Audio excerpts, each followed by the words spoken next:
Ang pagpasok sa showbiz ng isa pang bareto na si Julia ang sinasabing meet siya ng awayang Gretchen kontra sa kapatid na si Claudine at inang si Inday. Ngayon, sinabi ng ama ni Julia na si Dennis Padilla, tiwala siyang susunod o mahihigitan pa raw ng anak niyang si Julia ang tiyahing si Claudine. Nagpapatrol, Mario Dumawal.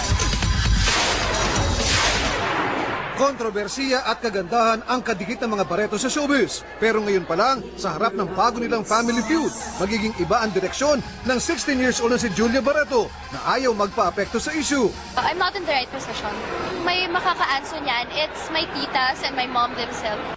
Dala ni Julia ang glamor at halina ng kanyang mga tiyahin. Pero ipinagmamalaki rin ng ama niyang si Dennis Padilla, nananalaytay din sa kanyang dugo ang talino ng lolong komedyante na si Dencio Padilla. Yung drama side, tapos sa kabilang side yung mga komedya naman. So pinagsama kay Julia yon. So pag pinagdrama mo si Julia, sigurado may ibubuga. Pag pinag-comedy mo yun, may ibubuga rin yun. May brilyo, tsaka maganda eh. Iba yung lahi namin eh. Hindi naman nawawala ang pagkalingan ni Dennis sa anak kahit pahiwalay na sila ng ina nitong si Marjorie Barreto. Sabi ko sa kanya, pagbutihin sa karir niya. Very appreciative naman si Julia. Sabi niya, thank you, Paps. Maaring siya ang susunod na maging Claudine Barreto ng ABS-CBN. Or higit pa. Or higit pa.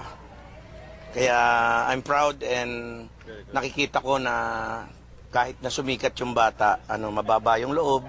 Nakatutok din si Dennis sa pagtampok ng Once Upon a Time ngayong weekend kay Julia at sa leading man niya si Julian Estrada. Doon natin makikita kung ano yung ibang ma-offer ko, what makes me different from the rest.